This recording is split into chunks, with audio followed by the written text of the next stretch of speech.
마음이라는 그 뜻은 하나님을 비유를 합니다. 그러면 모든 것이 하나님의 현현이라는 그 뜻이고, 그 뜻은 하나님의 마음을 얘기를 하는 거죠. 그래서 하나님이 이 세상을 창조하셨기 때문에 하나님이 창조하시지 않은 것이 없기 때문에 모든 것은 하나님의 마음이 다 있다는 걸 말을 하는 겁니다. 그러면은 이 세상, 이 삼라만상은 하나님의 피조물이기 때문에 모든 게 다 그냥 하나님의 자식인 거죠. 그냥 하나님의 자식임을 내가 인정하고 받아들여야 돼요. 그 누구도 하나님의 그냥 창조물이기 때문에, 마음의 창조물이기 때문에 그냥 하나님의 자식인 거예요.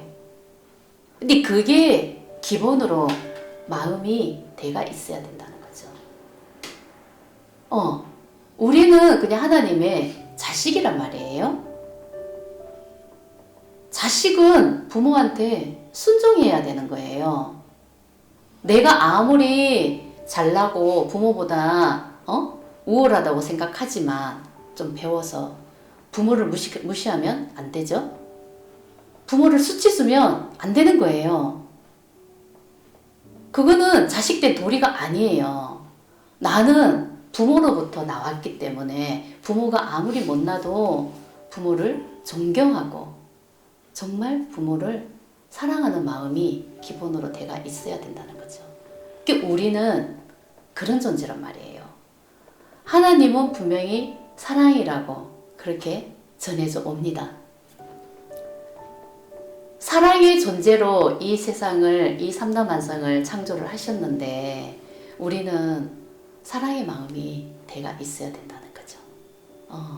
하나님과 같은 마음으로 살 수가 있어야 되는데 우리는 하나님의 마음으로 살아가는 사람이 얼마나 될까요?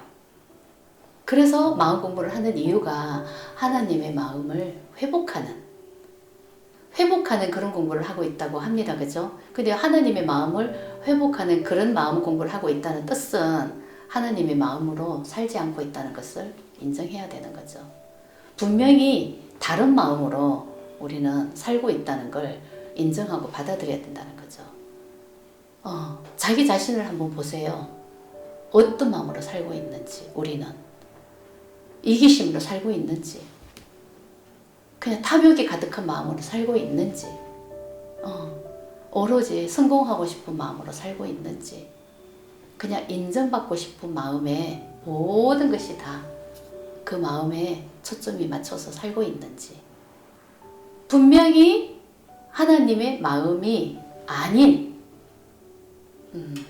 그런 마음으로 우리는 살고 있다는 거죠. 그걸 알아차리는 거죠. 하나님은 분명히 사랑으로 이 세상을 창조하셨는데 그러면 우리는 하나님의 자식이란 말이에요. 그러면 자식은 지가 아무리 잘나도 하나님의 같은 그런 마음이 대가 있어야 되고 무시하는 마음이 있으면 안 되겠죠. 내가 또 하나님보다 잘났다는 그런 마음을 가지는 사람 너무나 그거는 아주 무지한 거예요. 그냥 그 자체가 탐욕인 거예요. 우리는 하나님의 자식이고 부모의 자식인데 지가 좀 배웠다고 해서 부모를 무시하면은 내가 욕먹는 것보다 그냥 부모를 욕먹이는 거나 마찬가지잖아요. 그 하나님의 입장에서도 똑같지 않을까요? 분명히 우리는 하나님으로 인해서 창조된 그런 존재인데 내가 하나님보다 잘났다고 생각하는 그 마음은 무엇일까요?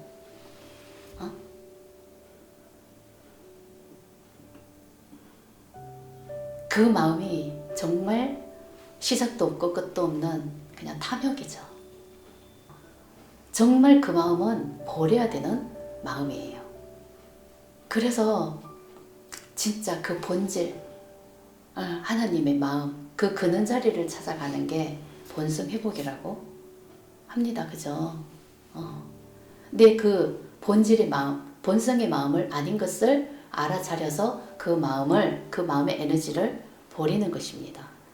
근데 우리는 본성의 마음으로 살아온 마음이 없다는 걸 인정해야 되는 거예요.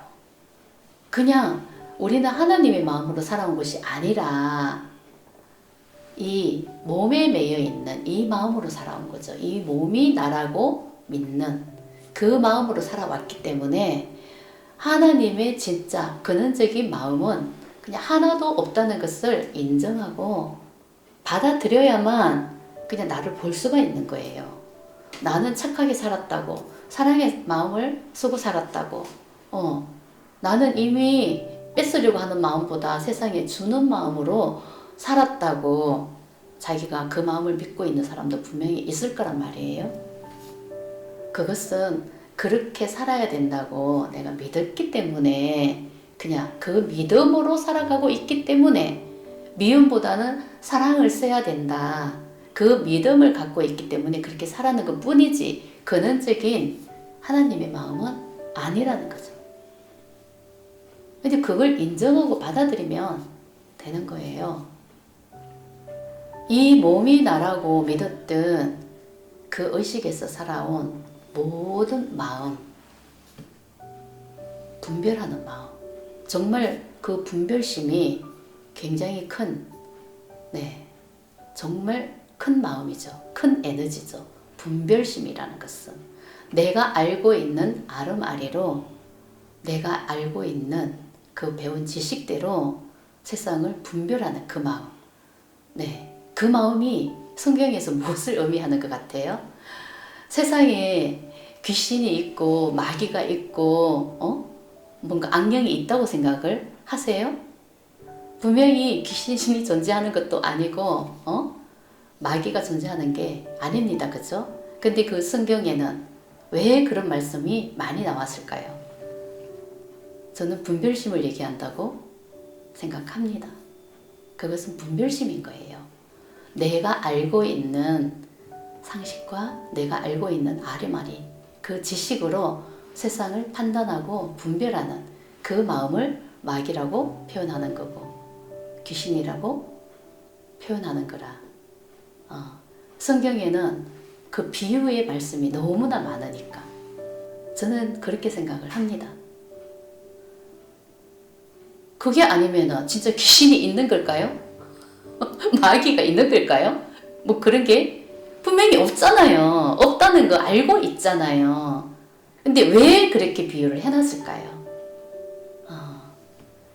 그리고 불교에서는 또 그러죠. 분별심을 다 버리는 게 깨달음이라고 하듯이 분별심에서 해탈하는 그 마음, 그 마음이 굉장히 크다는 거죠.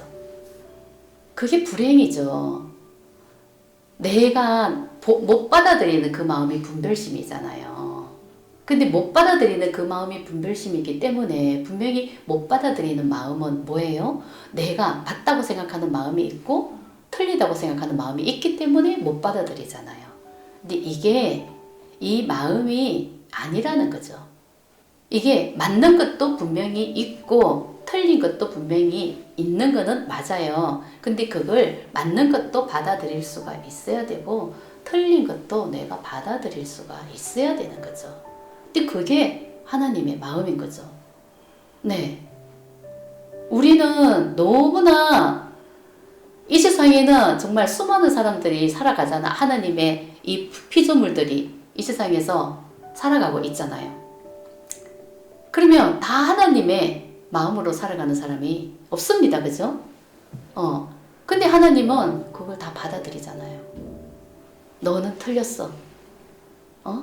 너는 아주 잘 살고 있네. 이렇게 판단하지 않습니다. 그 판단하는 것은 누가 판단해요? 우리 인간이 판단하는 거죠. 인간이 판단하는 거지 하나님은 판단하지 않아요.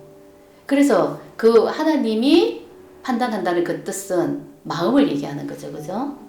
내 마음이 이미 나 자신을 벌 주고 있는 거예요. 자기 스스로 이미 벌을 다 받고 있다는 걸 또 의미하는 거죠. 그게 양심이죠. 그 하나님의 마음이라는 것이 자기 안에 존재하고 있는 것은 분명합니다. 그죠? 그렇기 때문에 자기 스스로 이미 죄책감을 느끼는 거고 그 죄책감이 그건 거죠. 양심의 가책을 느끼는 거고 자기 스스로 이미 벌을 다 받고 있는 거예요.